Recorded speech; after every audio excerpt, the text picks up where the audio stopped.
procurou uma casa para ficar esse um ano, e ele começou a procurar casas para alugar. Ele falou, só vou ficar um ano aqui, vou alugar.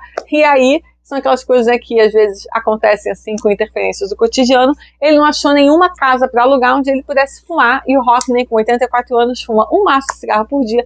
Então ele comprou uma casa. Ele falou, bom, já que eu vou alugar uma casa que eu não posso, nenhuma casa que permite fumantes, eu vou comprar uma casa. E ele comprou essa casa, então, onde ele fez esse projeto. A ideia de pintar as estações, conforme eles se desenrolavam, foi ficando na sua cabeça.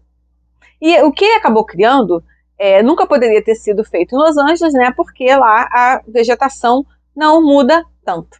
Foi então pintando o que ele podia ver da janela da sua casa, que é uma casa simples, né? Uma casa de campo, da sua varanda ou do seu jardim. E aí ele ficou então com o seu cachorro ao lado, pintando, desenhando, fumando e esboçando e trabalhando pelo tempo que ele quisesse. Mas como é que essa exposição se relaciona com a tapeçaria de Bayeux? Bem, em ambos os casos, enquanto você caminha, você vê uma história se desenrolando. Uma é uma sequência de eventos humanos que levaram à Batalha de Hastings e concluíram com a vitória dos normandos sobre os ingleses. A outra é uma história de natureza, a passagem do tempo de uma estação para outra. Em ambos, os detalhes fornecem pistas sobre os hábitos e costumes, uniformes e armas militares para um, arquitetura, plantação, jardinagem e vegetação para outra. E é muito incrível que essa exposição esteja na L'Orangerie, onde você também vê as ninféias do Monet. Eu tenho aqui vídeos sobre as ninféias do Monet, e eu agora voltei à L'Orangerie, tinha um tempo já que eu não ia à L'Orangerie, e realmente é realmente muito maravilhoso aquela sala, né? O impacto de você estar ali.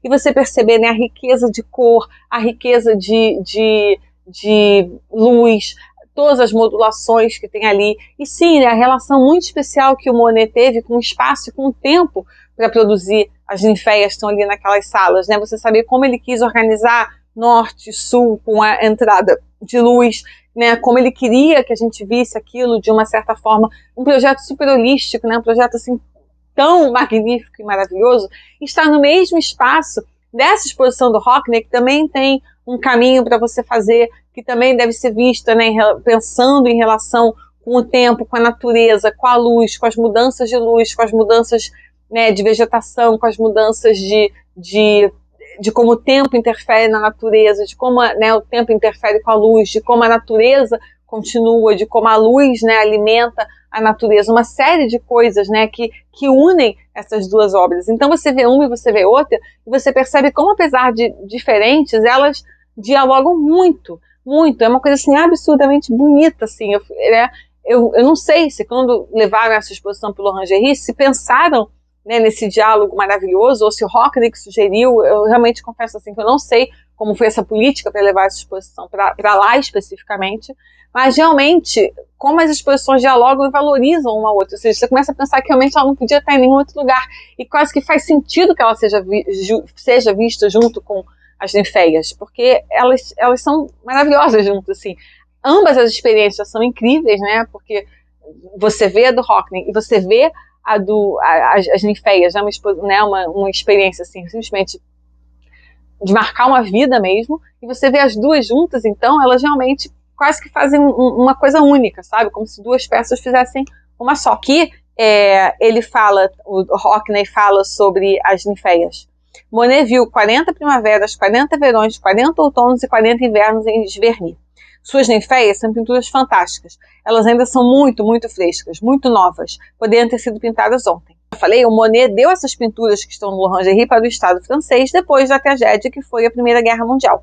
E aí, um século depois, o Hockney novamente está pintando a natureza, pintando, olhando e talvez encontrando na natureza a única resposta razoável para uma crise. O assistente do Hockney chama essas pinturas de a coleção Covid, não para tentar diminuir o sofrimento, né, que a humanidade passou nesses 2 últimos anos, mas como uma celebração da tenacidade da natureza. E aqui, mais uma vez, citando Hockney, eu trabalhei muito, mas me diverti muito também. Trabalhei longas horas. Eu ia para a cama às 9 horas às vezes, e às vezes ainda estava claro quando eu ia dormir, mas eu gosto muito de acordar cedo, como Monet fazia. Muita coisa foi tirada de todos nós durante a pandemia, mas a Terra continuou a girar em torno do Sol. As estações continuaram uma após a outra, uma na outra como sempre. Se o confinamento era como um jogo de cadeiras com música, quando a música de repente parou, David Hockney conseguiu um dos melhores lugares no jogo. David continuou pintando, continuou louvando a natureza e a renovação constante e imutável do planeta.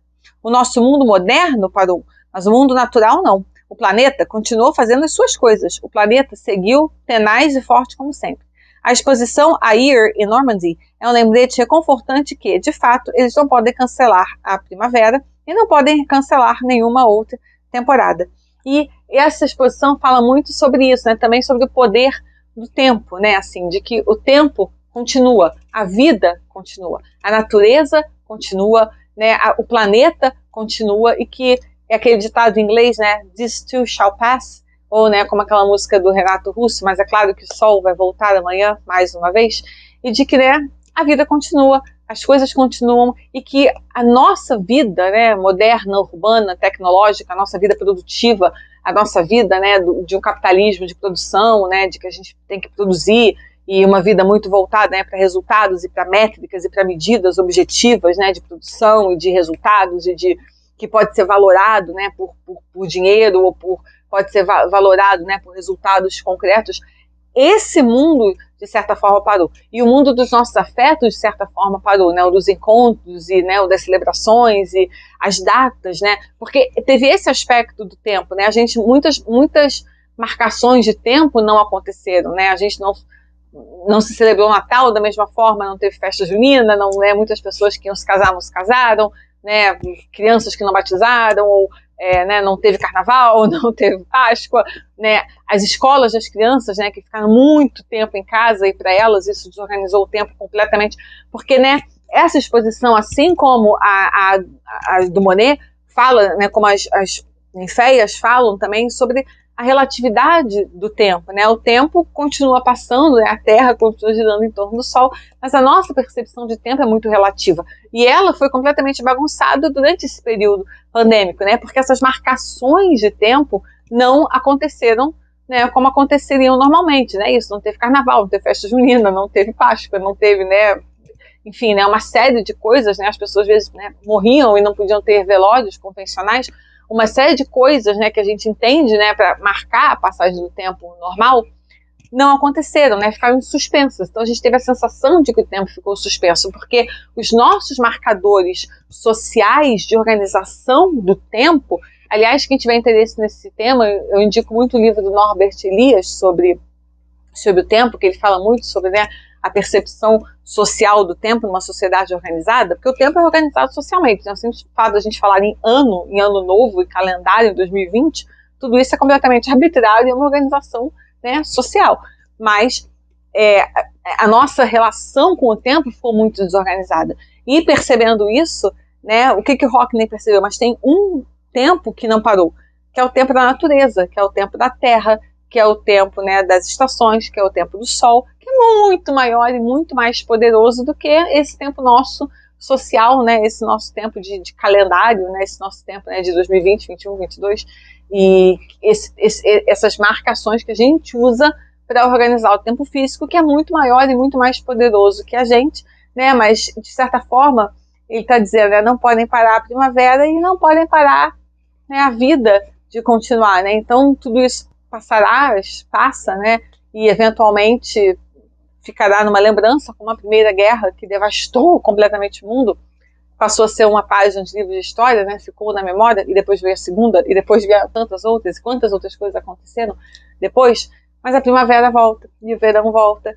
e o tempo passa, e as crianças crescem, e a gente envelhece, e, né, a vida continua. Então, essa exposição é gente maravilhosa, né, quando é como, né, disse o assistente dele, apesar, né, de ser a coleção Covid, é uma lembrete, né, de que a vida continua, de que a natureza continua. A gente deve, inclusive, aprender com o tempo da natureza, né, com o tempo da Terra. Nós que vivemos, né, na época da ansiedade, aprender com o tempo da Terra, com o tempo da natureza, e que, né, podem cancelar tudo, podem ter parado tudo, né? O nosso tempo, a nossa sociedade moderna, né? Produtiva, industrializada, urbana, né? Do telefone celular e da mídia social e esse tempo nosso tão acelerado parou por um período, mas a primavera voltou e o verão voltou e o sol continua a nascer. E é um lembrete, né, de que a vida continua e de que a natureza está aí, que as belezas terrenas continuarão sempre à disposição de quem tiver, né, olhos para desfrutá-las. Eu não sei até quando essa exposição vai estar em Paris. Se você está com